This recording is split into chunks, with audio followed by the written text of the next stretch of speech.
What's going on, guys? PlayBox here, and we're back for another Dragon Ball Legends video. In this one, we're going to be taking a look at Gamepress's updated tier list on the Sparkings post the release of LF Jiren as well as the Hakai beerus, and I believe they have the placements for the EX units that we got, the EX Dispo and the EX Topo, so we're going to be taking a look at all that today.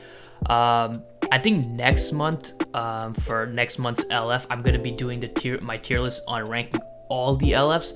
I'm going to skip out on this month and then do it for next month. That way we'll be like halfway there to the anniversary, so I can do another one during the anniversary. And also, we are going to be getting the Zenkai for the Super Saiyan Blue Vegeta in just a couple of days, so that'll be also like taken into account in that tier list next month. So without further ado, let's just hop straight into the list. I don't know why they still have this FSK Gohan on the cover. I mean, it's obvious it should just be Ultra Gogeta. They usually update this to reflect who the best unit in the game is, and for a long time it was this FSK Gohan, right? So they should definitely change this, but let's just scroll down, take a look at Z tier. Before we start, is it in here? Okay, it doesn't say, but I don't think they have a specific star limit.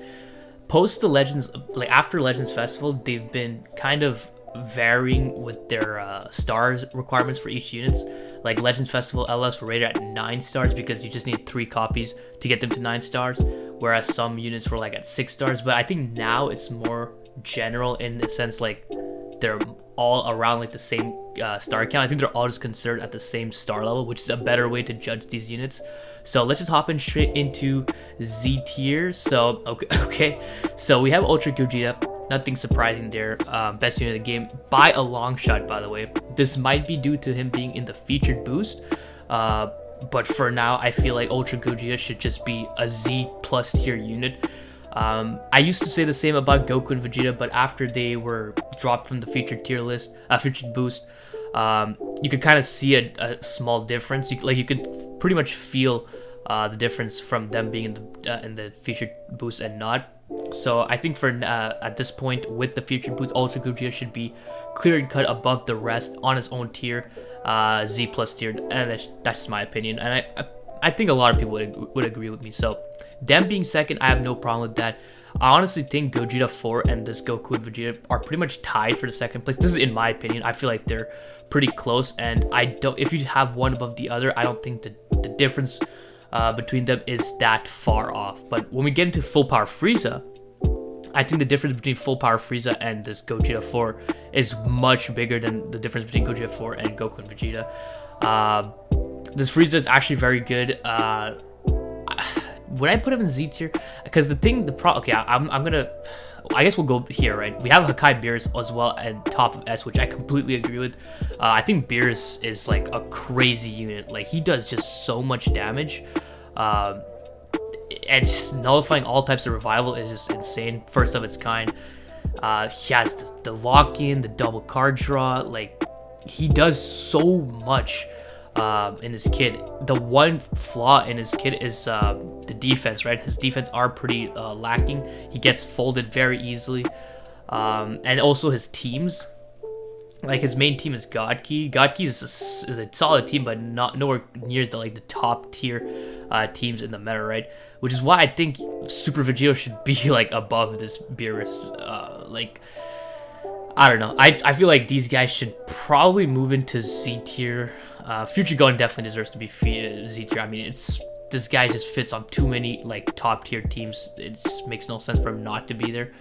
But I think that's also the biggest reason why this Frieza is that high. LOE being probably one of the best teams in the game, like top 3 easily, which is what makes him go up there. But let's get back to Jiren, right?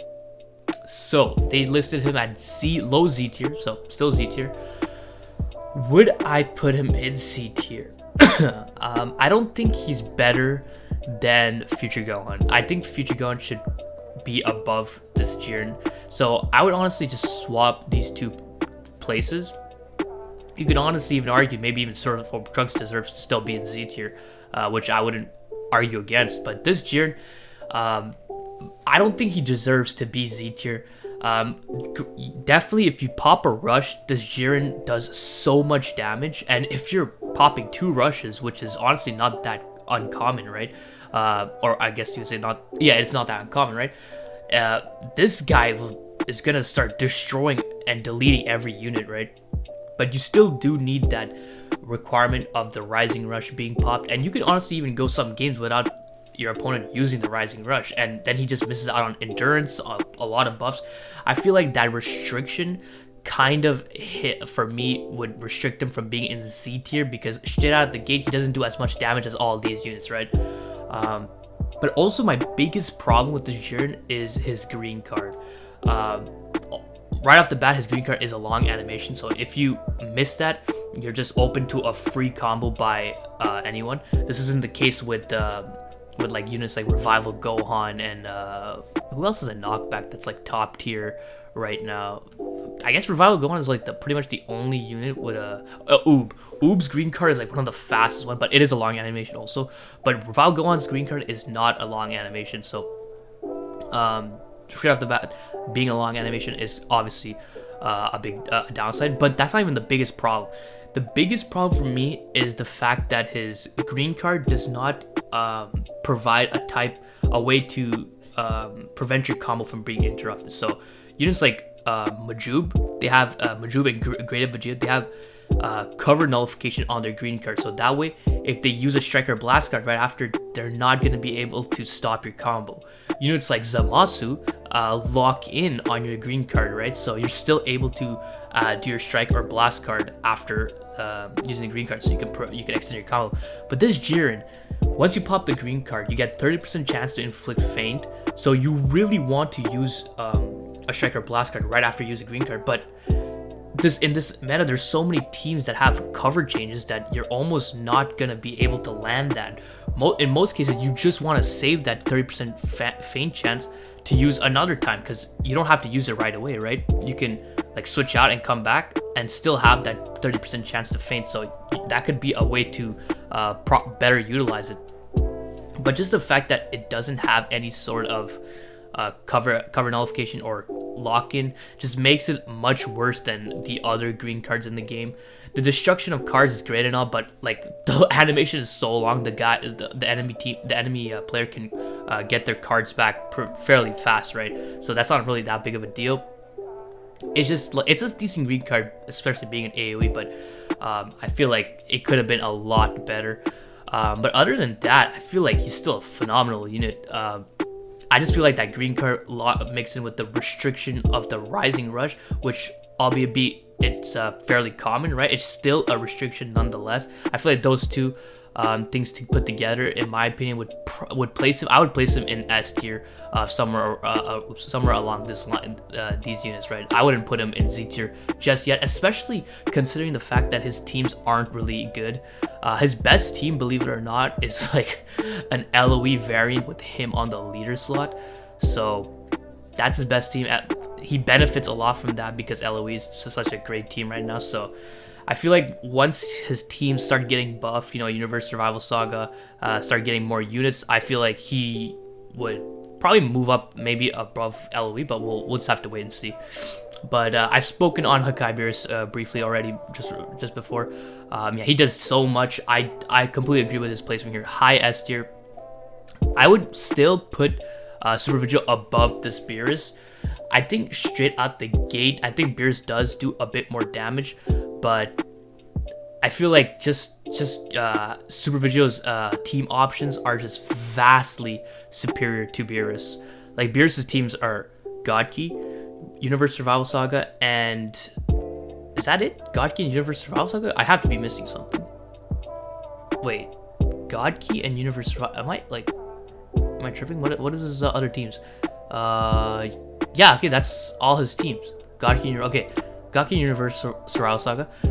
Those teams are not. God Key is decent. Universe Survival Saga is not that great.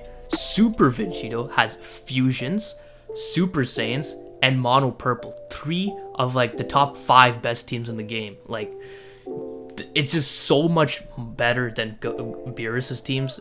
So that's why I would swap them around. But beerus, don't get me wrong, is an insanely good unit. So him being like around this this high in S tier, it doesn't bother me whatsoever. So let's keep going here. Oh yeah, one other thing is this. Why is full power Frieza so low? Like, I don't get it.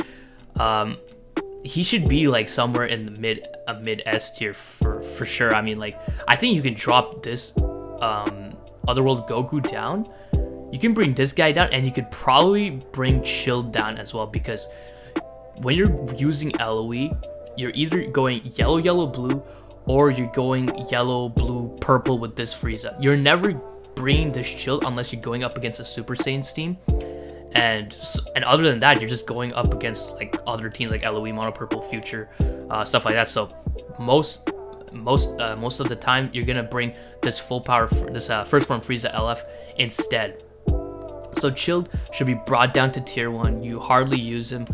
This Goku should be brought down, and this full power Frieza should be brought up like around low to mid S tier, probably right behind the Zamasu, I find, because like he tanks insanely well. Yellow is a great color to be. No red units to be found in the meta. So look at this.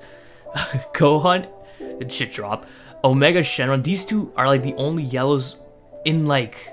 Holy shit, where's Zamasu? Corrupted Zamasu is all the way there. They put Berserk Kale above Corrupted Zamasu? Yeah, that makes no sense. What? Zamasu still does, like, the only downside in him is his defense and him being a red. But other than that, being below Kale is a crime right there. I don't know what they're thinking.